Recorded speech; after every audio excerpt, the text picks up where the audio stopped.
Hello students, previous video के अंदर हमने अपने एनसीईआरटी एक्सरसाइज के 1 to 8 क्वेश्चंस को सॉल्व किया था। क्लियर है। अभी हम अपने नेक्स्ट क्वेश्चन के ऊपर चल रहे हैं, यानी कि 9th क्वेश्चन के ऊपर चल रहे हैं। 9th क्वेश्चन को सॉल्व करेंगे। तो क्वेश्चन स्टार्ट करने से पहले अच्छे से क्वेश्चन को स्टडी करो, उसके अंदर देखो कि वो हमसे क्या कैलकुलेट करवा रहा है और उसने क्या दे रखा है उस क्वेश्चन के अंदर। क्लियर है। तो रीड कर रहा हूँ मैं क्वेश्चन नंबर 9 को, आप भी साथ साथ रीड करें। क्वेश्चन नंबर 9 है, a reaction is first order in A and second order in B. अपने पास कोई केमिकल रिएक्शन है जिसके अंदर ए एंड बी क्या है, रिएक्टेंट है। क्लियर है। और वहां पर वो क्या कह रहा है कि उस रिएक्शन के अंदर ए के रिस्पेक्ट में वो फर्स्ट ऑर्डर की है और बी के रिस्पेक्ट में वो सेकंड ऑर्डर की है। क्वेश्चन नंबर 9 अपने पास क्या गिवन है, कोई रिएक्शन है जिसके अंदर ए एंड बी क्या है, दो रिएक्टेंट है। ए के रिस्पेक्ट में वो किस ऑर्डर की है, फर्स्ट ऑर्डर की है। बी के रिस्पेक्ट में वो किस ऑर्डर की है, सेकंड ऑर्डर की है। ये चीज गिवन। क्लियर। अब वो हमसे क्या कैलकुलेट करवा रहा है वो देखना। Right differential rate equation, first part है इसका, राइट डिफरेंशियल रेट इक्वेशन। जो अपने पास केमिकल रिएक्शन है जिसके अंदर ए एंड बी रिएक्टेंट है और ए के रिस्पेक्ट में फर्स्ट ऑर्डर की है, बी के रिस्पेक्ट में सेकंड ऑर्डर की है। अब इसके लिए हमें फर्स्ट पार्ट के लिए क्या लिखना है, डिफरेंशियल रेट इक्वेशन। तो फर्स्ट का आंसर क्या हो जाएगा, डिफरेंशियल इक्वेशन क्या होगी, dx अपॉन dt। क्लियर है। Change in concentration of reactant and product equal to K A की पावर 1 बी की पावर 2। क्लियर है। और यहाँ पर मान लिया मैंने, यहाँ पर जो चेंज इन कंसंट्रेशन लिया वो किसके लिए है, प्रोडक्ट के लिए। अगर रिएक्टेंट के लिए था तो यहाँ पर क्या आता, माइनस का साइन। क्लियर है बात। अब यहाँ पर हमें ये 1 क्यों आया, 2 क्यों आया, ये हमें पता है। अब नेक्स्ट पार्ट में वो हमसे क्या कैलकुलेट करवा रहा है, how is the rate affected on increasing the concentration of B 3 times। जब हम बी की कंसंट्रेशन को 3 टाइम इंक्रीज कर देंगे तो वहां पर इस केमिकल रिएक्शन के रेट के ऊपर क्या इफेक्ट होगा, ये चीज हमें बतानी है। तो सेकंड के पार्ट के अंदर क्या है, अब हमें पता है इस रिएक्शन के लिए रेट क्या हो जाएगा, के ए की पावर 1 बी की पावर। अब मान लिया यहाँ पर ए की जो कंसंट्रेशन है वो क्या है, ए स्मॉल ए, और बी की कंसंट्रेशन क्या है, स्मॉल। क्लियर। अब वो क्या कह रहा है कि जब मैंने बी की कंसंट्रेशन को क्या कर दिया, 3 टाइम इंक्रीज कर दिया, यानी कितनी हो गई अपनी 3b। अब बी की जगह हम मैं क्या पुट करूंगा, 3b। तो रेट क्या हो जाएगा, के ए 3b। इसको सोल्व करेंगे तो क्या आएगा अपने पास, 3 9 के ए बी। यहाँ पर क्या आता है अपने पास, के। तो रेट क्या हो गया, 9 टाइम इंक्रीज हो गया, इसके रिस्पेक्ट में रेट क्या हो गया, 9 टाइम्स इंक्रीज हो गया। क्लियर है बात। तो जब हम बी की कंसंट्रेशन को 3 टाइम इंक्रीज करेंगे तो रेट क्या हो जाएगा, 9 टाइम इंक्रीज हो जाएगा। क्लियर है। तो फर्स्ट सेकंड पार्ट सोल्व। अब अपना जो थर्ड पार्ट है इसी क्वेश्चन का, वो क्या हमसे कैलकुलेट करवा रहा है उसको देखना। How is the rate affected when concentration of both A and B is double. जब हम दोनों रिएक्टेंट की कंसंट्रेशन को डबल कर देंगे तो वहां पर उस रिएक्शन के रेट के ऊपर क्या इफेक्ट होगा, ये चीज हमें यहां पर कैलकुलेट करनी है। तो देखना,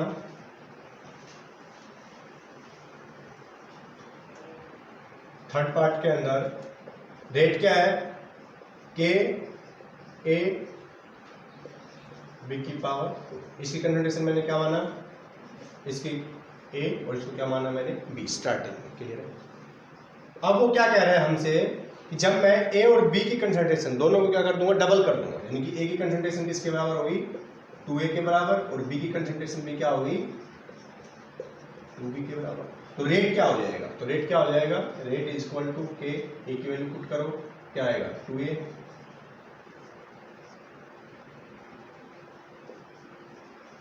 2a, बी की 2b, और पावर में क्या है 2। सोल्व करोगे तो क्या आएगा, रेट इज इक्वल टू के 2a इंटू 4b स्क्वायर। तो क्या हो जाएगा रेट, 8 के ए बी। यानी कि अब जो अपना रेट है वो क्या हो गया, 8 टाइम इंक्रीज हो गया।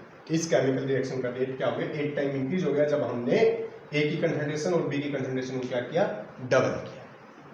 क्लियर। तो 9th क्वेश्चन क्लियर। अब हम अपने नेक्स्ट क्वेश्चन के ऊपर चलते हैं, 10th क्वेश्चन के ऊपर चलते हैं।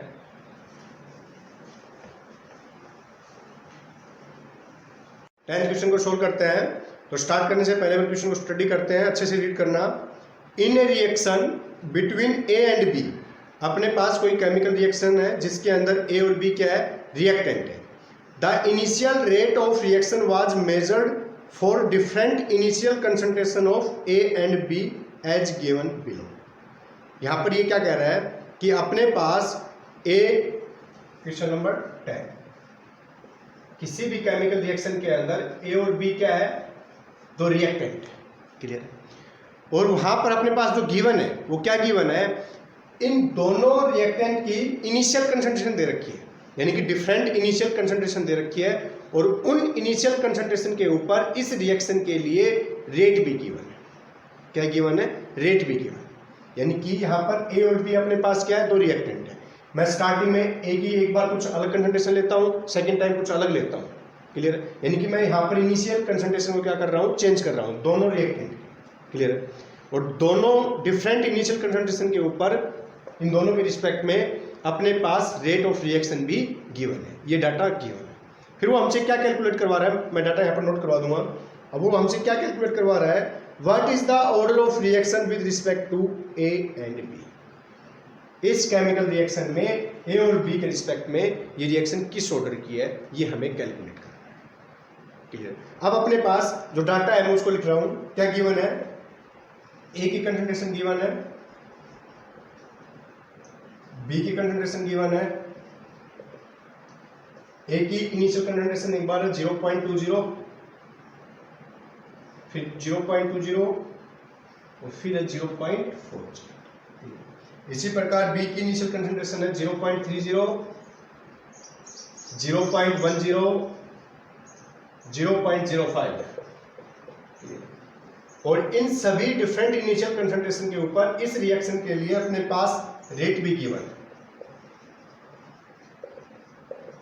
रेट क्या गिवन है, जब ए की इनिशियल कंसंट्रेशन ये है और बी की ये है, उस टाइम रेट है अपने पास 5.07 10⁻⁻⁵। इसी प्रकार जब ए की कंसंट्रेशन ये है, बी की ये है, तो अपने पास रेट ऑफ रिएक्शन है 5.07 10⁻⁻⁵, सेम है। और जब हमने ए की कंसंट्रेशन 0.40 ली, बी की कंसंट्रेशन 0.05 ली, तब इस रिएक्शन के लिए रेट ऑफ रिएक्शन क्या है, 7.16 10⁻⁻⁵। ये चीज गिवन है अपने पास, क्लियर। अब हमें क्या कैलकुलेट करना है, अब मान लिया इस रिएक्शन के लिए मैं रेट लॉ लिखता हूं, क्या हो जाएगा, के ए की पावर अल्फा बी की पावर। हमें क्या कैलकुलेट करना है, यहां पर अल्फा और बीटा की वैल्यू कैलकुलेट करना है, ठीक है। यानी कि अपने पास इस रिएक्शन के लिए रेट लॉ क्या हो गया, ये इक्वेशन, क्लियर। और इस इक्वेशन के अंदर ए के लिए जो ऑर्डर ऑफ रिएक्शन है वो क्या होगा, अल्फा, और बी के लिए क्या मान लिया मैंने, बीटा। तो हमें यहाँ पर अल्फा और बीटा की वैल्यू कैलकुलेट करनी है, और ये डाटा अपने पास गिवन, क्लियर। अब मैं यहाँ पर क्या लिख सकता हूँ, देखना है यहाँ पर रेट ऑफ रिएक्शन, यहाँ पर 1 क्या लिया है, यानी कि जब हमने कंसंट्रेशन, ये फर्स्ट एक्सपेरिमेंट मान लिया, ये सेकंड एक्सपेरिमेंट मान लिया, ये थर्ड एक्सपेरिमेंट मान लिया मैंने, तो फर्स्ट के लिए मैंने 1 से डिनोट कर दिया। तो इस केस में रेट ऑफ रिएक्शन क्या हो जाएगी, के गिवन है, रेट ऑफ रिएक्शन क्या है, गिवन है, कितना है, 5.07 into 10⁻⁵ is equal to K, A की कंसंट्रेशन कितनी है, 0.20 की पावर अल्फा, बी की कंसंट्रेशन कितनी है, 0.30 की पावर बीटा। इसी प्रकार rate of reaction second time, यानी कि जब हमने कंसंट्रेशन ये वाली, क्लियर है। सेकंड एक्सपेरिमेंट में रेट ऑफ रिएक्शन क्या है, सेम कंसंट्रेशन क्या है, ए की 0.20 अल्फा, बी की 0.10, क्लियर है। इसी प्रकार rate of reaction third time क्या है, थर्ड एक्सपेरिमेंट में क्या है, 7.16 10⁻⁵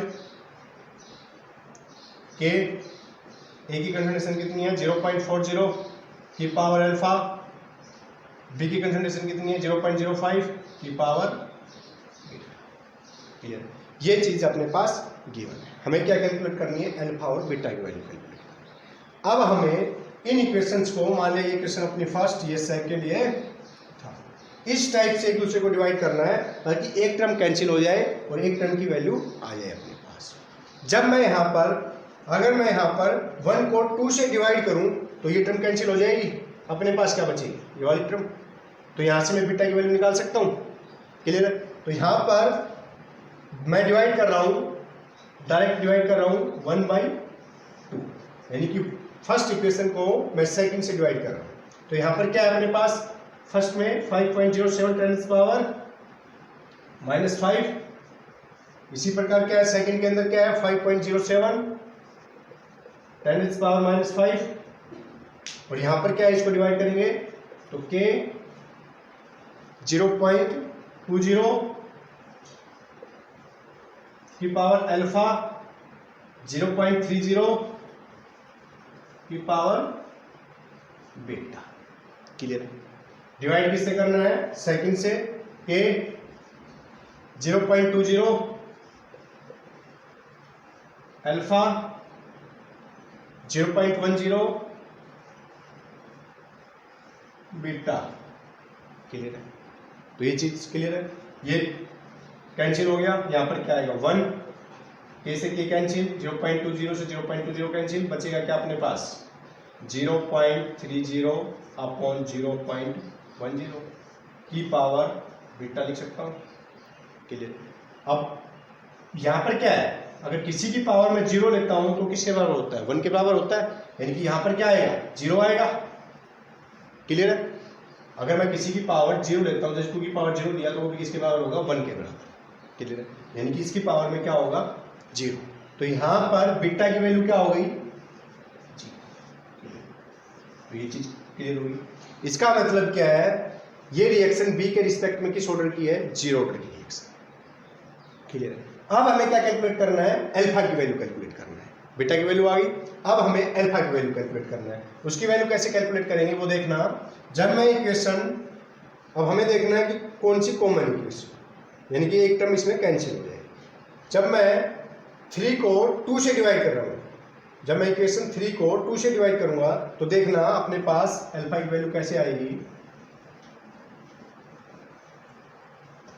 हमें पता चल गया बी की वैल्यू क्या आई है, मैं यहां पर लिख देता हूं बीटा की वैल्यू 0। क्लियर है? यानी कि बी के रिस्पेक्ट में ये रिएक्शन किस ऑर्डर की है, 0 ऑर्डर रिएक्शन। क्लियर है? अब हमें अल्फा की वैल्यू कैलकुलेट करनी है। मैं डिवाइड कर रहा हूं इक्वेशन 3 को 2 से, इक्वेशन 3 को 2 से डिवाइड कर रहा हूं। इक्वेशन 3 क्या है, 7.16 10⁻⁻⁵। इसी प्रकार क्या है 2 5.07 10⁻⁻⁵, k 0.40 alpha 0.05 beta k 0.20 alpha 0.10 beta. Clear है चीज? अब हमें इसको सोल्व करना है। अब हमें पता है बीटा की वैल्यू क्या है 0, तो ये सभी टर्म क्या हो जाएगी 1 के बराबर हो जाएगी। तो अपने पास क्या बचेगा 10⁻⁵ से कैंसिल, 7.16 5.07 k से k कैंसिल, ये आएगा अपने पास 4/2 की पावर अल्फा, और बीटा की पावर क्या है, तो यहाँ पर 0 आएगी, तो ये क्या हो जाएगा 1 के बराबर। इसको सोल्व करेंगे तो ये आएगा अपने पास, इसको कैंसिल करेंगे 2 और 7.16 5.07, ये आएगा अपने पास 2 की पावर अल्फा। क्लियर है? हम इसको डायरेक्ट लिख देता हूँ इसकी वैल्यू। जब आप इसको सोल्व करोगे तो क्या आएगा, ये आएगा अपने पास 1.412, ये आएगा 2 की पावर अल्फा। और हमें पता है √2 की वैल्यू क्या होती है 1.412, यानी कि मैं यहां पर क्या लिख सकता हूं, √2 लिख सकता हूं, क्या हो जाएगा 2 की पावर अल्फा। और इस √2 का मतलब क्या है 2 की पावर 1/2 लिख सकता हूं, और ये क्या हो जाएगी 2 की पावर अल्फा। क्लियर है? बेस सेम तो पावर क्या हो जाएगी सेम, अल्फा इक्वल टू 1/2, यानी कि अल्फा की वैल्यू क्या आ गई अपने पास 1/2। इसका मतलब क्या है, ये रिएक्शन बी के रिस्पेक्ट में क्या थी, 0 ऑर्डर की, और ए के रिस्पेक्ट में क्या है, 1/2 ऑर्डर रिएक्शन, यानी कि 1/2, या क्या लिख सकता हूँ 0.5 रिएक्शन। तो पता चल गया हमें कि ये रिएक्शन ए के रिस्पेक्ट में किस ऑर्डर की है और बी के रिस्पेक्ट में किस ऑर्डर की है। अब नेक्स्ट क्वेश्चन के ऊपर चलते हैं, 11th क्वेश्चन के ऊपर। अब नेक्स्ट क्वेश्चन अपना 11th क्वेश्चन को रीड करते हैं, अच्छे स्टडी करते हैं कि यहाँ पर क्या गिवन है और ये हमसे क्या कैलकुलेट करवाना चाहता है। क्लियर है? तो रीड करना साथ साथ क्वेश्चन को। The following rate data were obtained at 303 kelvin for the following reaction. अपने पास कोई रिएक्शन गिवन है और उसका डाटा गिवन है। क्लियर है? तो पहले उसको नोट करते हैं कि रिएक्शन क्या अपने पास, क्वेश्चन 11, रिएक्शन है अपने पास 2A plus B gives C plus D, और ये रिएक्शन हो रही है, टेम्परेचर क्या है 303 है। और इस रिएक्शन के लिए अपने पास डाटा गिवन है। डाटा क्या है, पहले मैं नोट कर देता हूं फिर मैं इसको समझाता हूं क्या डाटा है अपने पास। एक्सपेरिमेंट है, ए की कंसंट्रेशन है, बी की कंसंट्रेशन है, क्लियर है, और इनिशियल रेट है, यानी कि रेट गिवन है। अब एक्सपेरिमेंट फर्स्ट जो है उसके अंदर ए की जो कंसंट्रेशन ले रखी है वो क्या है 0.1, बी की जो कंसंट्रेशन ले रखी है वो क्या है 0.1, और जब ये कंसंट्रेशन ली तो रेट क्या था इस रिएक्शन के लिए 6.0 10⁻³ इसी प्रकार जब सेकंड एक्सपेरिमेंट किया तो ए की कंसंट्रेशन उसने क्या ली 0.3, बी की कंसंट्रेशन उसने क्या ली 0.2, और जब ये कंसंट्रेशन ली तो रेट क्या आया 7.2 10⁻²। इसी प्रकार जब उसने थर्ड एक्सपेरिमेंट किया, थर्ड एक्सपेरिमेंट में ए की कंसंट्रेशन उसने क्या ली 0.3, बी की क्या ली 0.4, और अपने पास रेट आया 2.88 10⁻²। और लास्ट एक्सपेरिमेंट यानी कि फोर्थ एक्सपेरिमेंट उसने क्या किया 0.4 ली ए की कंसंट्रेशन, बी की कंसंट्रेशन 0.1 ली, और रेट क्या आया 2.4 10⁻²। ये डाटा अपने पास गिवन है, ये डाटा अपने पास, क्लियर है, ये डाटा अपने पास गिवन है। अब वो हमसे क्या कैलकुलेट करवाना चाहता है उसको देखते हैं। What is the rate law, इस रिएक्शन के लिए रेट लॉ लिखना है। नेक्स्ट क्या है, what is the order with respect to each reactant, यानी कि ए के रिस्पेक्ट में और बी के रिस्पेक्ट में ये किस ऑर्डर की रिएक्शन है ये चीज कैलकुलेट करना है। क्लियर है? एंड ओवरऑल ऑर्डर, यानी कि इस रिएक्शन का ऑर्डर क्या होगा, ये किस रिएक्शन, ये किस ऑर्डर की रिएक्शन है, ये चीज कैलकुलेट करनी है। और लास्ट में है also calculate the rate constant and right its unit, और लास्ट में हमें के की वैल्यू भी कैलकुलेट करनी है और उसकी यूनिट भी कैलकुलेट करनी है। क्लियर? अब देखना जो फर्स्ट जो हमने इससे पहले वाला जो क्वेश्चन किया था, यानी जो 10th क्वेश्चन किया था, सेम एज इट इज है, वही प्रोसेस रिपीट करेंगे। अपने पास मैं रेट लिख रहा हूं फर्स्ट एक्सपेरिमेंट के लिए, गिवन है अपने पास क्या है 6.0 10⁻³ क्लियर, रेट कांस्टेंट के।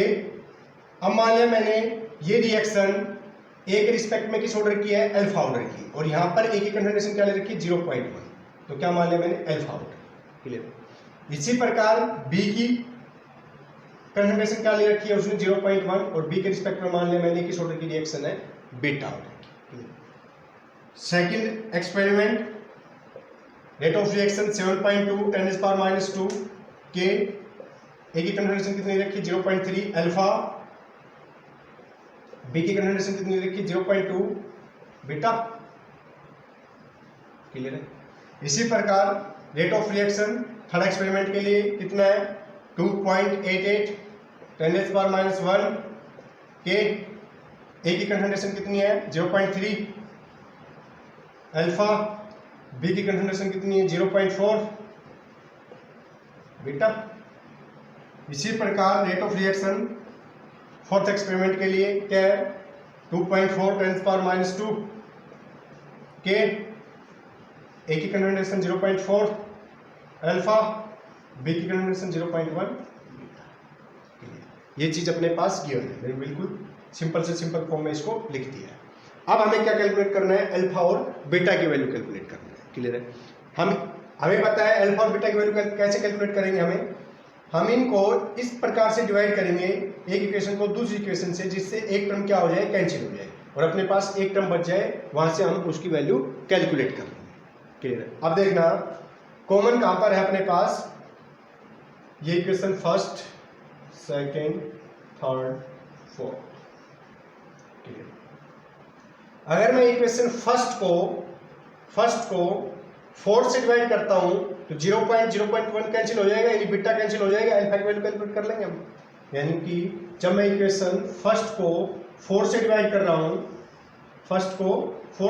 रहा हूं, तो क्या है अपने पास, फर्स्ट 6.0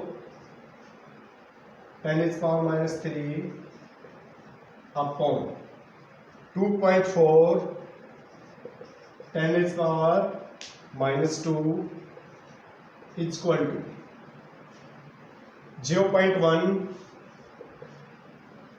अल्फा, 0.1 बीटा अपॉन में 0.4 अल्फा, 0.1 बीटा। तो 0.1 से 0.1 कैंसिल, ये टर्म कैंसिल, अपने पास क्या आई 6.0 10⁻³ ये ऊपर जाएगा, क्या हो जाएगा, प्लस का हो जाएगा, यानी -1 2.4। क्लियर है? और यहाँ पर क्या बच गया 0.1 अपॉन 0.4, यानी कि 1/4 लिख सकता हूँ की पावर। जब आप इसको सोल्व करोगे तो यहाँ पर भी आपके पास आएगा 1/4, कितना आएगा 1/4, और ये भी आएगा 1/4। तो अल्फा, और यहाँ पर क्या है 1, alpha equal to 1, alpha equal to 1। Clear? तो हमें अल्फा की वैल्यू पता चल गई, यानी कि हमें पता चल गया कि ये रिएक्शन ए के रिस्पेक्ट में किस ऑर्डर की है, फर्स्ट ऑर्डर की। कैसे? हमने लिया था यहाँ पर रेट ऑफ रिएक्शन ए के रिस्पेक्ट में अल्फा और बी के रिस्पेक्ट में बीटा। क्लियर? तो अल्फा की वैल्यू अपने पास आ गई क्या, क्लियर है? बात पता चल गया कहां से आई है, मैंने यहाँ पर लिख दिया, अल्फा की वैल्यू मैं लिख चुका। अब हमें क्या कैलकुलेट करना है, बीटा की वैल्यू कैलकुलेट करनी है। किसकी वैल्यू कैलकुलेट करनी है, बीटा की वैल्यू कैलकुलेट करनी है। वो देखते हैं कैसे कैलकुलेट करेंगे। देखना, हमें वो इक्वेशन लेनी है जिसके अंदर बीटा तो क्या हो, अल्फा क्या हो, कॉमन, और बीटा की वैल्यू वहां से क्या आ जाएगी, हम कैलकुलेट कर सकें, यानी कि अल्फा वहां पर कैंसिल हो जाए और बीटा की वैल्यू अपने पास आ जाए। अब देखना इक्वेशन सेकंड और थर्ड में 0.3 क्या है, कॉमन, यानी कि अल्फा की जो पावर वाली टर्म है वो क्या है, कॉमन। तो ये तो यहाँ पर कैंसिल हो जाएगी और बीटा की वैल्यू हम कैलकुलेट कर सकते हैं। क्लियर है? तो देखना, जब मैं इक्वेशन 2 को 3 से डिवाइड करता हूं, जब मैं इक्वेशन 2 को किससे डिवाइड कर रहा हूं, 3 से, तो अपने पास क्या आएगा, 2 में रेट ऑफ रिएक्शन क्या है 7.2 10⁻²। इक्वेशन थर्ड में क्या है 2.88 10⁻⁻1। क्लियर है? और यहां पर क्या है अपने पास के 0.3 की पावर अल्फा, 0.2 की पावर बीटा। इसी प्रकार के 0.3 की पावर अल्फा, 0.4 की पावर। तो यहां पर ये टर्म कैंसिल, कैसे के कैंसिल, 0.3 से कैंसिल। अपने पास आ गया 7.2 2.88, ये ऊपर जाएगा क्या हो जाएगा 10⁻⁻1, और ये क्या हो जाएगा 1/2 की पावर बीटा। जब इसको आप सोल्व करोगे, मैं डायरेक्ट वैल्यू लिख देता हूं, इसको सोल्व करोगे तो आपके पास आएगा 1/2 की पावर 2। जब आप इसको सोल्व करोगे तो आपके पास आएगा 1/2 की पावर 2, और यहां पर भी क्या है 1/2 की पावर बीटा, यानी कि बीटा की वैल्यू यहां से क्या आ गई। इसका मतलब क्या है, ये रिएक्शन बी के रिस्पेक्ट में किस ऑर्डर की रिएक्शन है, सेकंड ऑर्डर की रिएक्शन। क्लियर बात? तो रेट ला गया अपने पास, और ओवरऑल ऑर्डर क्या हो जाएगा इस रिएक्शन के लिए 1 + 2 यानी कि 3, यानी कि किस ऑर्डर की रिएक्शन है, थर्ड ऑर्डर की रिएक्शन है। ओवरऑल ऑर्डर की बात करेंगे। क्लियर? अब हमें क्या कैलकुलेट करना है, रेट कांस्टेंट की वैल्यू और इसकी यूनिट कैलकुलेट करनी है। क्लियर? यूनिट क्या हो जाएगी पहले वो देखना।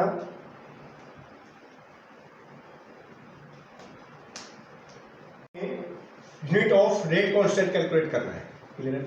अब देखना यूनिट ऑफ रेट कांस्टेंट क्या हो जाएगी, के इक्वल टू क्या लिख सकता हूं मैं, के इक्वल टू रेट अपॉन ए की पावर 1 और बी की पावर। क्लियर है? अब रेट की यूनिट क्या होती है सभी को पता है, मोल पर लीटर पर सेकंड। क्लियर है बात? ये क्या है, कंसंट्रेशन। यूनिट क्या हो जाएगी, मोल पर लीटर। इसी प्रकार बी की क्या हो जाएगी, मोल पर लीटर की पावर 2, क्योंकि पावर में क्या है 2। जब आप इसको सोल्व करोगे तो क्या आएगा आपके पास, mole litre inverse second inverse, ये क्या हो जाएगा पावर में 2 और ये 1 यानी कि मोल की पावर 3। इसी प्रकार लीटर ये -2 क्या हो जाएगा, लीटर की पावर -3। ये ऊपर जाएगा क्या हो जाएगा माइनस का है, और यहाँ पर क्या प्लस का, तो क्या हो जाएगा मोल -2। लीटर ऊपर जाएगा, ये प्लस का हो जाएगा माइनस का यानी कि लीटर 2 और सेकंड इनवर्स। तो ये होगी यूनिट ऑफ के, यूनिट ऑफ के, यूनिट ऑफ के। रेट कांस्टेंट की यूनिट आ गई। अब हमें क्या कैलकुलेट करना है, के की वैल्यू, यानी कि इस रिएक्शन के लिए रेट कांस्टेंट की वैल्यू क्या होगी वो कैलकुलेट करना है। उसको देखना कैसे कैलकुलेट करेंगे। यूनिट आपको पता चल गई, मैं यहां पर लिख देता हूं, unit of K equal to mole litre square second inverse -2। Clear? ये आ गया अपने पास यूनिट। अब हमें के की वैल्यू कैलकुलेट करनी है, वो देखना अपने पास इक्वेशन है, हमें के की वैल्यू कैलकुलेट करनी है। तो क्या आएगा, रेट अपॉन ए की पावर 1 बी की पावर 2। क्लियर है? अब यहां पर अगर मैं ये रेट लेता हूं इस रिएक्शन के लिए, ये रेट लेता हूं, तो ए की कंसंट्रेशन क्या लूंगा 0.1, बी की क्या लूंगा 0.1। क्लियर? तो रेट लिया मैंने 6.0 10⁻³ ए की कंसंट्रेशन कितनी है 0.1, बी की कंसंट्रेशन कितनी है 0.1। जब आप इसको सोल्व करोगे तो आपके पास वैल्यू आएगी 6.0 और इसकी यूनिट क्या हो जाएगी, मोल -2 लीटर टू सेकंड। इसी प्रकार फिर आप वैल्यू पुट करोगे ये रेट की, तो और जब रेट ये लोगे तो आप कंसंट्रेशन क्या लोगे 0.3 0.2। जब आप ये वैल्यू पुट करोगे 7.2 10⁻², ए की कंसंट्रेशन 0.3 बी की कंसंट्रेशन 0.2 और इसको सोल्व करोगे तो भी आपके पास वैल्यू क्या आएगी 6.0। इसी प्रकार थर्ड एक्सपेरिमेंट के लिए वैल्यू कैलकुलेट करोगे कि वो क्या आएगा 2.4 10⁻2.88 10⁻⁻, वैल्यू 0.3 0.2, तो भी वैल्यू क्या आएगी 6.0। और फोर्थ के लिए भी जब आप कैलकुलेट करोगे तो आपके पास रेट कांस्टेंट की वैल्यू क्या आएगी 6.0। क्लियर है? इसका मतलब क्या है, रेट कांस्टेंट की वैल्यू क्या आ रही है, सेम आ रही है सभी, इसलिए हमें एवरेज लेने की जरूरत नहीं है। तो रेट कांस्टेंट की वैल्यू आ गई, इसकी यूनिट पता चल गई हमें, और इस रिएक्शन का ऑर्डर पता चल गया। क्लियर? इस टाइप के क्वेश्चन बहुत आते हैं, इंपॉर्टेंट क्वेश्चन है। क्लियर है? तो नेक्स्ट क्वेश्चन जो है अपने पास 12th क्वेश्चन के ऊपर चलते हैं।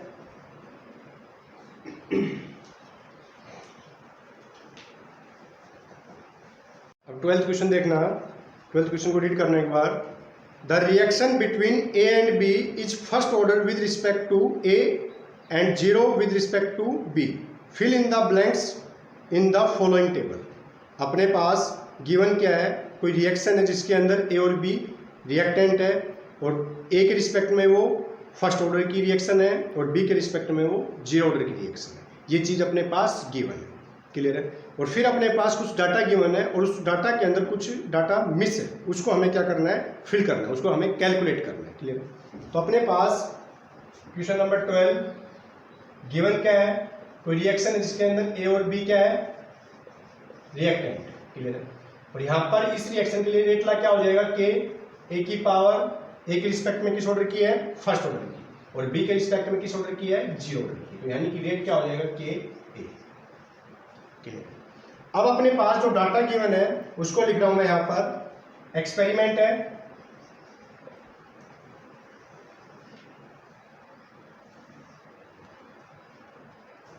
ए की कंसंट्रेशन दे रखी है,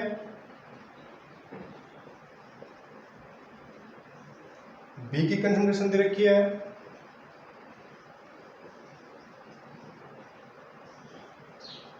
और अपने पास जब ये कंसंट्रेशन होगी डिफरेंट, उसके ऊपर रेट दे रखा है। क्लियर है?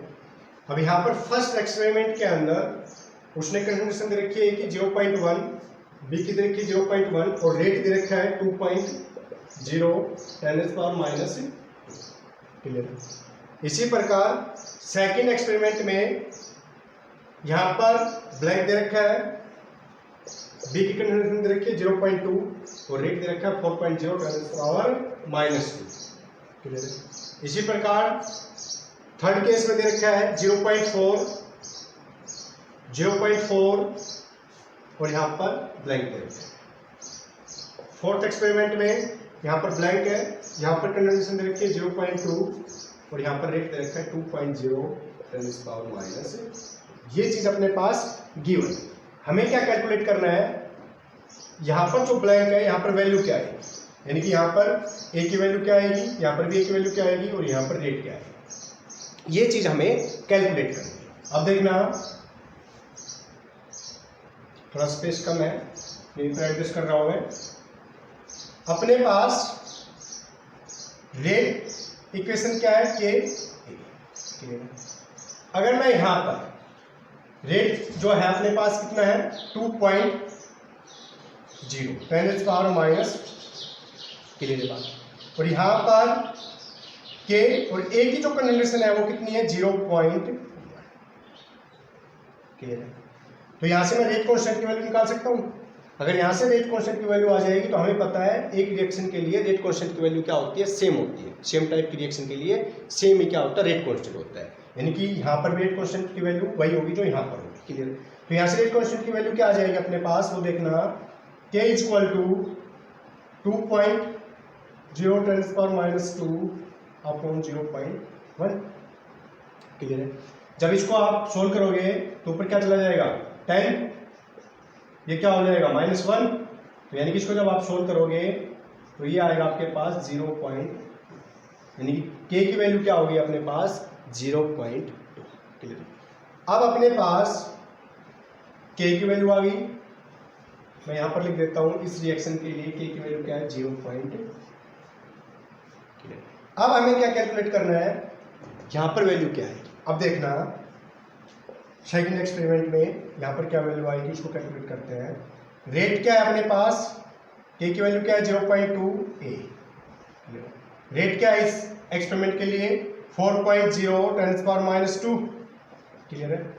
0.2 a की कंसंट्रेशन कैलकुलेट करनी है हमें, ये इस साइड आएगा 0.2 पॉइंट डाल दूंगा, ऊपर चला जाएगा 10, ये क्या हो जाएगा -1। इसको सोल्व करेंगे क्या हो जाएगा 2 और ये -1, यानी कि ये किसके बराबर हो जाएगा 0. तो ए की वैल्यू आ गई अपने पास, यानी कि 0.2। इस एक्सपेरिमेंट में ए की इनिशियल कंसंट्रेशन क्या होगी 0.2। इसी प्रकार हमें थर्ड एक्सपेरिमेंट में क्या कैलकुलेट करना है, रेट कैलकुलेट करना है। यानी कि अपने पास रेट क्या होता है के की वैल्यू कितनी है 0.2, ए की कंसंट्रेशन कितनी है 0.4। तो रेट भी क्या हो जाएगा अपने पास, इसको सोल्व करोगे तो आप 0.8 10⁻⁻1 लिख सकता हूँ। क्लियर है? तो ये इस रिएक्शन के लिए रेट होगा, यानी कि क्या हो जाएगी यहाँ पर वैल्यू 0.8 × 10⁻⁻। और -2 की फॉर्म में लिखोगे तो क्या हो जाएगा अपने पास 8 × 10⁻⁻। क्लियर? लिख सकता हूँ मैं यहाँ पर, ये क्या हो जाएगा, इसको सोल्व करके लिखेंगे पॉइंट यहाँ पर 10 क्या हो जाएगा 8 10⁻²। क्लियर? इस फॉर्म में लिखेंगे। फोर्थ जो अपने पास है वो क्या कैलकुलेट करवाना चाहता है, उसको देखना, ए की कंसंट्रेशन। क्लियर है? हमें पता है रेट इक्वेशन क्या, रेट लाइक इक्वेशन गिवन अपने पास के की वैल्यू 0.2, ए की कंसंट्रेशन हमें कैलकुलेट करनी है। इस एक्सपेरिमेंट के लिए रेट दे रखा है 2.10⁻²। क्लियर है? इसको सोल्व कर लो, क्या आ जाएगा 2 10⁻², यहाँ पर क्या आएगा 2, ऊपर जाएगा तो 10 हो जाएगा, यानी कि -1 हो जाएगा। और ए की कंसंट्रेशन क्या हो जाएगी, इसको आप सोल्व कर लो, 2 से 2 कैंसिल, यानी कि 0.1, यहाँ पर वैल्यू क्या आएगी 0. क्लियर. तो 12th क्वेश्चन आपको समझ में आ गया. लगभग सभी क्वेश्चन सेम टाइप के थे जो आज हमने सोल्व किए. क्लियर. तो आज यहीं पर स्टॉप करते हैं. नेक्स्ट वीडियो के अंदर 13 क्वेश्चन से स्टार्ट करेंगे. क्लियर है. Thank you.